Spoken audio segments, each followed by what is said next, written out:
Good day, everyone. So Nilou Teams and Genshin Impact are notoriously difficult to theorycraft for, and in this video, you'll hopefully understand why that's the case. But more importantly, we're going to talk about the general framework that I would present to theorycrafters as to how they should be theorycrafting Nilou Teams, and in fact, they could use this framework to do theorycrafting for almost all of the teams in Genshin Impact. Now, some of the ideas in this video are a bit modern, so if you don't have a statistical background, it might be a bit new or like a bit tricky to sort of follow. So I'll try my best to explain it like simply as we go along.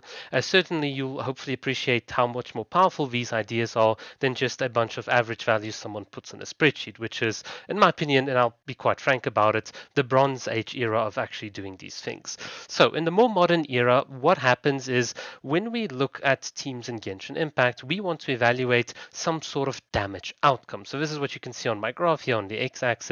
This outcome could be something like the amount of or damage on average that your team does per second, or it could be the total amount of damage your team does on average per rotation, like every 20 seconds. It really doesn't matter what the outcome is. What is important is that you map these outcomes to the frequency in which they occur. So why is this the case? Well, in Genshin Impact, there's a lot of randomness. The AI can do certain things.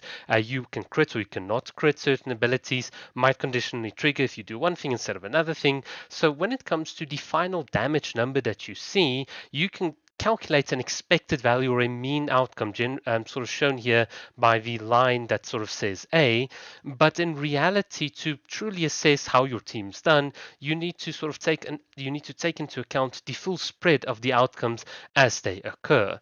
And what's very interesting is that even though you might be comparing like two different teams, one with 40k damage per second and one with 45k, it would be incorrect to assume that just because the one's average number is higher, that it's therefore better, because the spread of outcomes might give you a totally different picture. And most certainly you'll see here, I've put down the value of a median outcome here as B, and the average and the median and the expected outcomes or your mean outcomes are not necessarily the same. So this does tell you that even if you expect something to happen on average, if someone goes into the spiral abyss and they actually play, more often than not, they will actually get some of these outcomes below B 50% of the time. So 50% of the time, they won't get the actual average. So this is very important. And also, finally, of course, a measure of spread would be something like standard deviation and even moments for those of you that are more technical. So why do we use distributions? Do they need to look like this? No, they don't need to look like this. All they need to represent is an outcome and a frequency. The reason we do it is because it's actually a fantastic tool to summarize uncertainty and compare random outcomes, obviously subject to certain events. You don't want to compare two different teams if they've sort of fought against a different monster. That would not really make a lot of sense. And of course, this is a very key foundational aspect towards some more advanced analysis, which we won't get into this video. So why is this useful? Well, basically, assume you've got two teams. You've got a team 1 and a team 2. And both of these teams give you this spread of outcomes. So you can see team 1 in green has got a higher DPS value right here. So you can see some of its outcomes. So it'll do more damage when it really gets very lucky. And team 2 or the red team here gives you more consistent outcomes. What is always interesting is what happens if the expected value of the mean outcomes are the same for these two teams. Well, you can't really then say much more unless you compare the spread of these outcomes. And how do you do that? Well, you create what we call a cumulative density distribution. In other words, all of these outcomes that you can get, we can essentially assign probabilities and calculate the cumulative probability such that the sum of all outcomes and the frequencies will add up to 1. Now, this might seem very complicated. Don't worry, it's just a formal way for us to compare the different spreads. We can do this by first and second order stochastic dominance criteria. For those of you that are familiar with it, you can use omega ratios. There are different ways to adjust this so you don't get 0 or infinity. There are so many different things we can infer from this, and even if we get to a point where we're ambivalent as to which team to use, at least we can calculate odds for between the two different teams in which one will outperform the other or not. So this is really how you can have a much better and solid basis to compare two different teams, especially if they've got close values, or even if they've got like say a 40k and a 45k DPS per second, you might still get some insight just by comparing the spread of outcomes. Right, so that is part one of the video. So here is part two. What is the theory crafting framework for actually calculating this damage distribution for Nilou Teams? Well, the current problem that you have is that a lot of theory crafters can use the gear, like the weapons, the talents, and all these things, the Genshin Impact damage equation, and unfortunately, this in and of itself is a poor approximation towards the actual damage outcome. And the reason that this is a poor outcome is because your enemy movements, the enemy like stats that they will have, how the hitboxes collide with the blooms, does an enemy travel inside the bloom radius, how do you perform some of these executions and variations, ICD effects, all of these things actually have a significant impact that you won't just get from assuming I've got one little dummy enemy and my teams are continuously hitting like they assume on a spreadsheet and so on.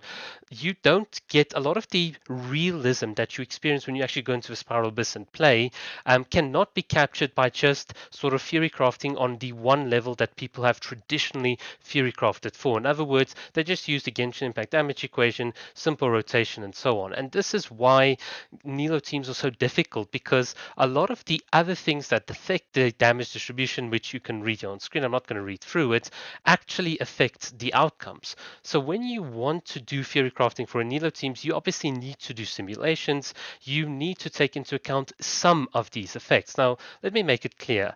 If you're going to write simulation software, you cannot realistically incorporate all of these things. What you want to do is incorporate enough of these things so that you have enough confidence that the distribution of outcomes, of damage outcomes that your system generates, correlates enough with the actual experience that people feel in the game. And once you are satisfied with that, you know that you have a good framework and that you can then reach like the appropriate conclusions from using your theory crafting framework. So this is exactly how I would do it in Genshin Impact. Some of the things that I would really do or see as an essential part for Nilou theory crafting before you sort of like reach a point of diminishing returns, like and so on, is that you'd need to at least, at the bare minimum, implement the following. So you would want to simulate a stage environment with procedural movement for characters and enemies and hitboxes. Obviously, it does not need to be 3D driven because it's a simulation and the computer essentially plays it out by itself. But of course, you need some sort of coordinate system for your simulation engine. When you write a simulation engine, you obviously need to do this frame by frame for including character movement, projectile sort of speed. Like I don't think there should be any like hit lag and so on, but you could probably incorporate that if you really wish. And then you also need to do things like incorporating Genshin Impact damage equation, bloom mechanics, and then finally you'd need to settle on how you're gonna let the game play itself out. Do you use a set of procedurally generated rules that the team can follow? Should it be instead a rule-based system where the team dynamically reacts to the procedural movement of your enemies, which would be how we would play actually in the Spiral Abyss? You could do this.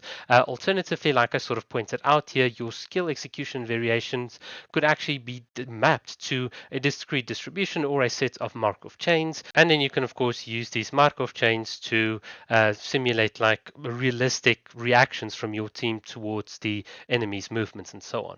So yeah, this is exactly how I would do Nilou theory crafting if I had the time and so on. Of course, in my professional career, simulations like these and so on is actually the bread and butter of what I'd actually do.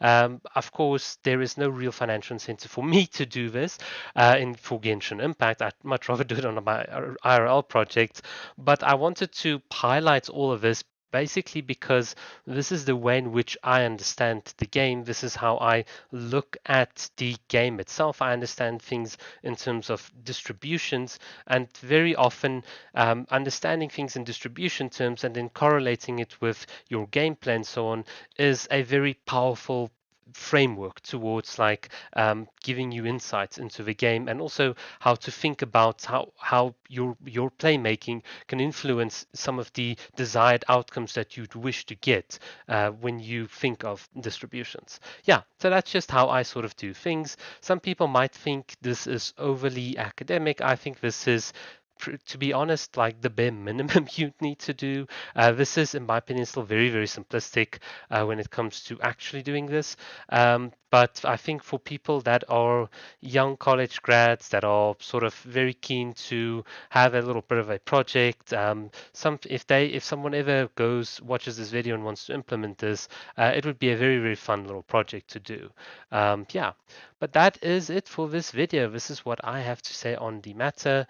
Let me know what you guys think, and please, whatever you do, whenever you look at spreadsheets, be very wary of expected values. There's nothing that irritates me more than expected values. You've always got to understand the full scope of the outcomes. All right, that's it for this video. Thanks for watching. Cheers.